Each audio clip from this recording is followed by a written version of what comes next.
सच्चिदानंद रूपाय विश्वोत्पत्त्यादिहेतवे तापत्रय विनाशाय श्रीकृष्णाय वयं नुमः। ये वो श्लोक है जहां से भागवत की ज्ञान गंगा प्रवाहित होती है। सच्चिदानंद रूपाय, भगवान की जब कथा शुरू होती है ना, तो भगवान सच्चिदानंद का स्मरण करते हुए प्रारंभ होते हैं, क्योंकि वही ऐसे हैं जगत में जो सच्चित और आनंदमय है। भगवान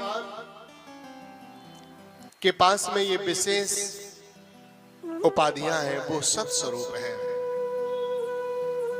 भगवान कैसे हैं? सत, जिन्हें ब्रह्म सूत्र में कहा गया है ब्रह्म सत्यम जगन मिथ्या।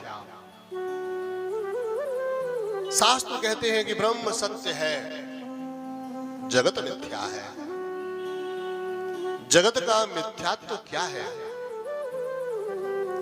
जगत का मिथ्यात्व यही है कि जगत हमेशा एक सा नहीं रहता और जगदीश हमेशा एक से रहते हैं। जगदीश बदल नहीं सकते और जगत बिना बदले रह नहीं सकता। और जैसे हम आज हैं वैसे कल नहीं रहेंगे, प्रतिपल बदल रहे हैं और ये जीवन धीरे धीरे धीरे धीरे समाप्त हो रहा है। एक मोमबत्ती जलती है ना, तो हमें दिखाई पड़ती है कि अभी आधी बचे, अब उससे कम बचे, अब उससे कम बचे, बिल्कुल किनारे पे आ गई। हम भी तो एक मोम की तरह पिघल रहे हैं, प्रतिपल पिघल रहे हैं।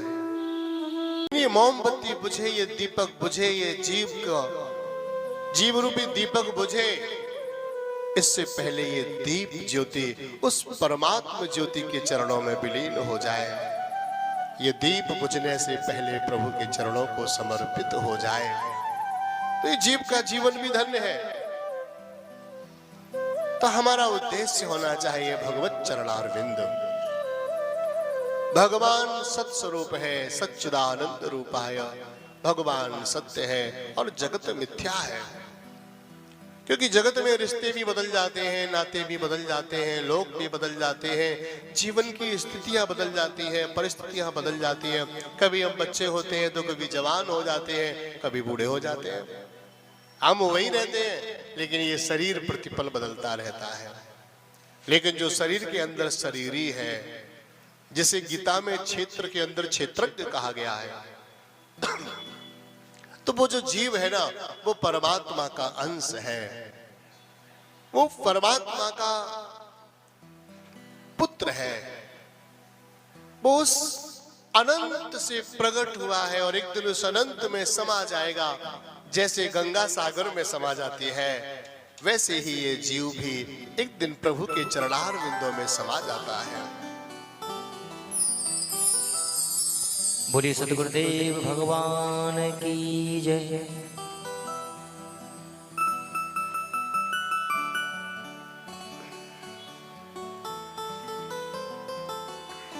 तो सज्जनों, सच्चिदानंद रूपाय, सत भी वो है, चित का एक अर्थ प्रकाश होता है, प्रकाशमय वो है। और तीसरा भगवान की उपाधि है आनंद। भगवान आनंदमय है। देखो भाई, खोज जो है ना, वो सुख की नहीं है, खोज आनंद की है। क्यों? सुख मिलेगा ना, तो फिर सुख के साथ में दुख भी मिलता है। किसी को सुख अकेला नहीं मिल सकता, याद रखना। सुख मिलेगा तो सुख के साथ में दुख भी मिलेगा, दिन मिलेगा तो रात भी मिलेगी, हर्ष मिलेगा तो हर्ष के साथ में शोक भी मिलेगा। क्योंकि ये दुनिया है, द्वाभ्याम दुजेयाम इति दुनिया, ये दो से चलती है हमेशा, एक से नहीं चलती, दो से चलती है। सुख मिलेगा तो फिर सुख के पीछे दुख मिलेगा। सुख दुख का जोड़ा है। दुनिया में कोई कितना भी धनवान हो, कोई कितना भी बलवान हो, कोई कितना भी संपन्न हो, लेकिन ये मत समझ लेना कि ये पूरी तरह से सुखी है। सुखी नहीं हो सकता, क्योंकि किसी चीज का सुख है तो किसी चीज का दुख है। किसी के पास में ये दुख है कि भाई पैसा नहीं है, किसी के पास में ये दुख है कि पैसा तो है लेकिन स्वास्थ्य नहीं है। किसी के पास में पैसा है, पुत्र नहीं है, किसी के पास में पुत्र है लेकिन वो आज्ञाकारी नहीं है।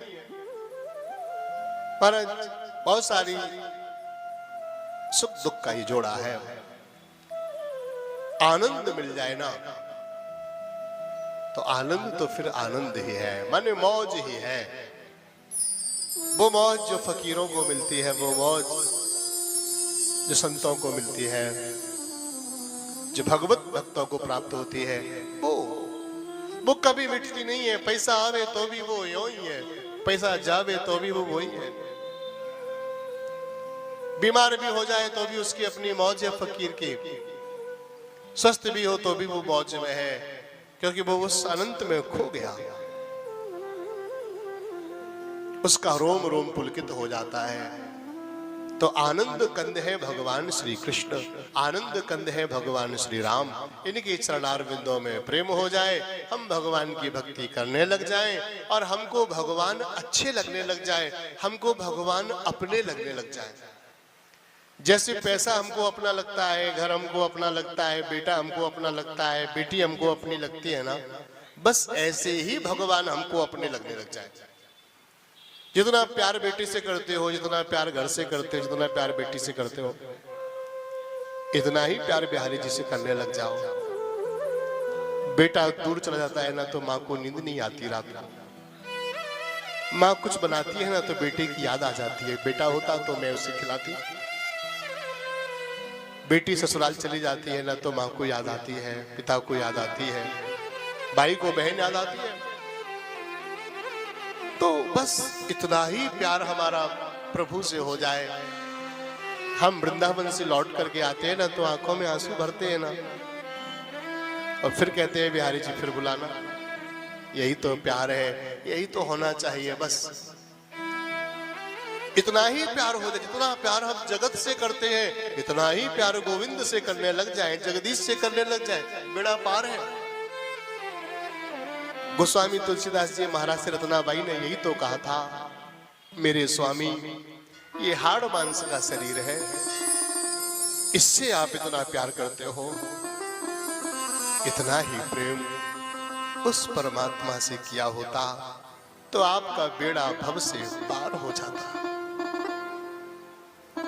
गोस्वामी जी ने हाथ जोड़ लिए, कहा देवी दुनिया में मुझे गुरु तो बहुत मिले लेकिन तेरे जैसा गुरु ना मिला। अब मैं उसकी ही भक्ति करूंगा, लौट करके नहीं आऊंगा। गोस्वामी जी ने फिर उसी पल त्याग दिया। फिर ये नहीं सोचा कि अब मैं कल जाऊंगा परसों। जैसे खड़े थे ना वहां उस अट्टालिका के ऊपर अपनी पत्नी के सामने, ऐसी रात में कैसे कैसे करके वो नदी पार की, कैसे जीने चढ़ के पहुंचे, किस तरह से अंधेरी रात में टिमटिमाते हुए दीपक के सामने जब रत्नाबाई ने तुलसीदास जी को ये कहा, हाड़ मास मम देह तापरे तिनी प्रीत, तिसु आधि जो राम प्रति तो अवश्य मिटति भव भीति।